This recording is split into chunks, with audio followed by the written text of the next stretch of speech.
Hi, paneer butter masala എങ്ങനെ ഉണ്ടാക്കുന്നതെന്ന് നോക്കാമേ. Butter ഇട്ട് കൊടുത്തിട്ടുണ്ട്. അതൊന്ന് ഉരുകി വന്നപ്പോഴത്തേക്ക് അതിനകത്തോട്ട് മുളക് പൊടി, മഞ്ഞൾപ്പൊടി, ഉപ്പ്, എന്നിട്ട് ആ പനീർ കൂടി ഇട്ട് കൊടുത്ത് ഒന്ന് ഇളക്കി. ഒരുപാട് അങ്ങ് വറുത്തെടുക്കണ്ട, ഒന്ന് അടച്ചു വെച്ച് ഒന്ന് ചെറുതായിട്ടൊന്ന് സോഫ്റ്റായിട്ട് വരുമ്പോഴത്തേക്കും പനീർ മാറ്റാമേ.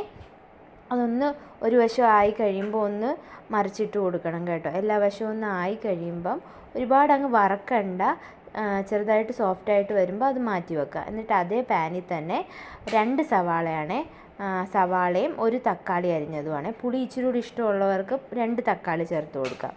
പിന്നെ പട്ട, ഗ്രാമ്പൂ, കുരുമുളക്, പിന്നെ ബേ ലീവ്സ് എല്ലാം ഇട്ട് കൊടുക്കുന്നുണ്ട്.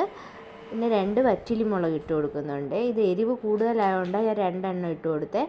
കശ്മീരി മുളകാണെങ്കിൽ ഇച്ചിരി കൂടി ഇട്ട് കൊടുക്കാം. പിന്നെ കാഷ്യൂ ഇട്ട് കൊടുക്കുന്നുണ്ട്. ഇതെല്ലാം ഒന്ന് നല്ലപോലെ ഒന്ന് സോഫ്റ്റായി വരുന്നവരെ ഒന്ന് വഴറ്റി കൊടുക്കാം. ഒന്ന് കൂട്ടി വെച്ച് അടച്ചു വെക്കാം. ഉപ്പും ഇട്ട് കൊടുക്കുന്നുണ്ട്. പനീറിനകത്ത് ഉപ്പിട്ടായിരുന്നു കേട്ടോ. ഇതൊന്ന് ചെറുതായിട്ട് സോഫ്റ്റായിട്ട് വരുമ്പോൾ ഒരുപാടങ്ങ് വഴറ്റിയെടുക്കണ്ട കേട്ടോ. ഒന്ന് സോഫ്റ്റായിട്ട് വരുമ്പോഴത്തേക്കും ഇത് നമുക്ക് അരച്ചാണ് എടുക്കേണ്ടത്. മല്ലിയിലയും കൂടി ഇട്ട് കൊടുക്കുന്നുണ്ട് കേട്ടോ. ഇത് കുട്ടികൾക്ക് കൊടുക്കുന്നതുകൊണ്ടാണ് ഞാൻ ഒരുപാടങ്ങ് മസാല ഇടാത്തത്. അല്ലെങ്കിൽ ഈ അരയ്ക്കുന്നതിന് മുന്നേ മസാല ചേർത്തിട്ട് അരയ്ക്കാമേ. ഇതെല്ലാം കൂടെ ഞാൻ അരച്ചെടുക്കുന്നുണ്ട് കേട്ടോ. എന്നിട്ട് ശകലം ബട്ടർ ഇട്ട് കൊടുത്ത് അത് മെൽറ്റായി കഴിയുമ്പോൾ അതിനകത്തോട്ട് 1 സ്പൂൺ മുളക് പൊടി, ശകലം മഞ്ഞൾപ്പൊടി, പിന്നെ എന്നിട്ട് അതൊന്ന് സോട്ട് ചെയ്ത് കഴിഞ്ഞ് ആ അരച്ച പേസ്റ്റ് കൂടെ ചേർത്ത് നല്ലപോലെ വഴറ്റി.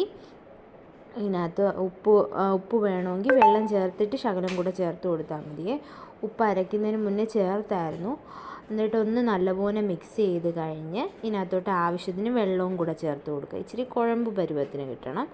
എന്നിട്ട് ഒന്ന് അടച്ചു വെച്ച് ഒന്ന് തിളച്ച് കഴിഞ്ഞിട്ട് പനീർ ചേർത്ത് കൊടുക്കാം കേട്ടോ. സബ്സ്ക്രൈബ് ചെയ്യാതെ കാണുന്നവരൊന്ന് സബ്സ്ക്രൈബ് ചെയ്ത് സപ്പോർട്ട് ചെയ്യണം കേട്ടോ. അപ്പം വെള്ളം ചേർത്ത് കൊടുത്തിട്ടുണ്ട്. ഇതൊന്ന് തിള വന്ന് കഴിയുമ്പോഴത്തേക്കും നമുക്ക് പനീറെല്ലാം ഇട്ട് കൊടുക്കാമേ. പനീർ ഇട്ട് കൊടുത്ത് ഒന്ന് നല്ല വറ്റി വരുമ്പോഴത്തേക്കും മല്ലിയിലയും കൂടെ തൂകിക്കഴിഞ്ഞാൽ പനീർ ബട്ടർ മസാല റെഡിയാണ്. മസാല നല്ല ഫ്ലേവർ ഇഷ്ടമുള്ളവർക്ക് അരയ്ക്കുന്നതിന് മുന്നേ മുളക് പൊടി ഒക്കെ ചേർത്ത് കൊടുക്കാം. അപ്പോൾ നല്ല ഇച്ചിരി കൂടെ കളർ കിട്ടും. ഇത് കുട്ടികൾക്ക് കൊടുക്കേണ്ടതുകൊണ്ടാണ് ഇത് അത്ര കളറൊന്നും വന്നില്ല. അപ്പം ഇതുപോലെ ഒന്ന് ട്രൈ ചെയ്ത് നോക്കണേ.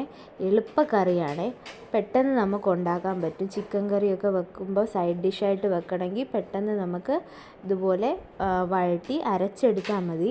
അപ്പോൾ ഇതുപോലെ ഒന്ന് ട്രൈ ചെയ്യാത്തവർ ട്രൈ ചെയ്തിട്ട് ഫീഡ്ബാക്ക് പറയണം കേട്ടോ. കറി റെഡി ആയിട്ടുണ്ടേ. ബായ്.